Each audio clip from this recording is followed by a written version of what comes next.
हम अपने मन की बात बताएं। हमारे मन में बार बार ये बात आती है कि कथाएं तो होनी चाहिए, लेकिन समाज के अंतिम व्यक्तियों को जो लोग बेचारे कथा कीर्तन सत्संग से दूर हैं उनको जरूर बुलाना चाहिए, बहुत आदरपूर्वक बुलाना चाहिए।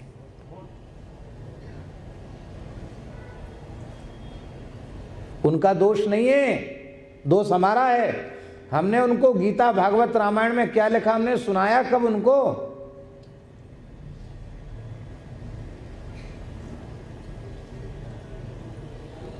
अब तो जमाना ठीक आ गया। नहीं, पहले लोग कहते थे हनुमान चालीसा मत पढ़ना, क्यों? सिर्री हो जाओ। बुंदेली में कहते ना, हनुमान चालीसा मत छूना, मत हनुमान चालीसा, सिर्री हो, सिर्री मन पागल हो जाओगे।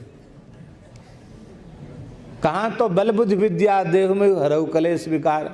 बल बुद्धि विद्या देने वाले वो सिर्री कर देंगे, पागल कर देंगे। अरे पागलपन ठीक हो जाएगा। माताओं नहीं नहीं नहीं, तुम महिलाओं हनुमान चालीसा मत पढ़ना। लो, कौन सा पाप किया इन लोगों ने? हनुमान जी ने के नहीं है क्या? बुंदेलखंड में तो कहते हैं हनुमान जी बब्बा। क्या कहते हैं? बब्बा कहते ना। हनुमान जी भी नहीं बोलते, बब्बा के पास चले जाओ। अरे भैया, बब्बा हैं तो सबके बब्बा हैं, सब बब्बा का आशीर्वाद लो, सब बब्बा का दर्शन करो। हाँ, ये हम बात अवश्य कहेंगे। भगवान के विग्रह की पूजा की मर्यादा, भगवान के विग्रह की स्पर्श की मर्यादा, जो शास्त्रीय मर्यादा है, उसका आदर हमें करना चाहिए। ये हम अवश्य कहेंगे, क्योंकि सब व्यक्ति उतने अधिक शुद्ध और पवित्र नहीं हो सकते हैं कि वे हर काम करने में हर व्यक्ति योग्य नहीं हो सकता है? अब हमसे कोई कहे कि आप ईंटों की चिनाई करो, दीवार बनाओ, तो हम तो नहीं बना पाएंगे। हमसे कहे कि कुदाल लेकर के गड्ढा खोदो, नींव खोदो, हम आज तक खोद ही नहीं, हम कैसे? हाँ, हो सकता है सीखते सीखते सीख जाएं। हमारे जो काम हमें भगवान की कृपा से आते हैं, हमसे कहे चौक पूर दो, चौक पूर देंगे है? और कुछ नहीं तो सत्यनारायण की कथा तो बाँच ही देंगे। इतना तो ब्राह्मण के बालक पेट से ही सीख के आते हैं, क्योंकि वो हमारे संस्कार में। हमसे कोई कहे कि तुम बर्तन बनाओ, हम तो नहीं बना सकते बर्तन। और हमने अपने वृंदावन में देखा, अपने मोहल्ले में ब्रह्मकुंड में एक छोटा सा बच्चा इतने बढ़िया कुल्हड़ सकोरा बना रहा, हम तो देखकर बहुत देर तक खड़े खड़े तमाशा देखते रहे। नेक सा बच्चा, ये उनको परंपरा से प्राप्त है।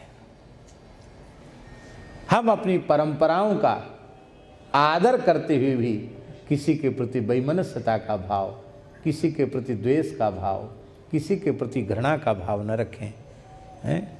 और ये स्थितियां हमारे यहाँ नहीं थी। बहुत ध्यान से सुने, ये स्थितियां मुगल काल में पैदा की गई, समाज को बांटने के लिए, और अंग्रेजों के काल में पैदा की गई। और उसके बाद में गोरे अंग्रेज गए, काले अंग्रेज आए। उन काले अंग्रेजों ने तो ये समझ ही लिया कि किसी भी स्थिति में हमें अपनी कुर्सी को सुरक्षित रखना है, बरकरार रखना है। इसके लिए चाहे देश का बंटवारा करना पड़े और चाहे समाज का बंटवारा करना पड़े, चाहे राष्ट्र का बंटवारा करना पड़े, हमारी कुर्सी सुरक्षित रहनी चाहिए। हम आपसे पूछते हैं, देश के विभाजन के मूल में क्या था? बोलो, सत्य को ईमानदारी से स्वीकार करो। देश के विभाजन के मूल में क्या था? केवल और केवल सत्ता की लोलुपता, और कुछ नहीं था।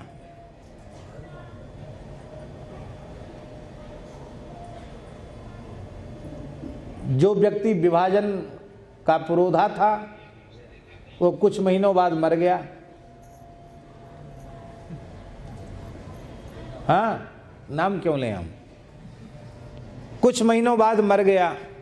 उतने महीना ही धैर्य रख लेते तो विघटनकारी तो भगवान ने पहले उसको उठा लिया धरती से कम देश का विभाजन न होता।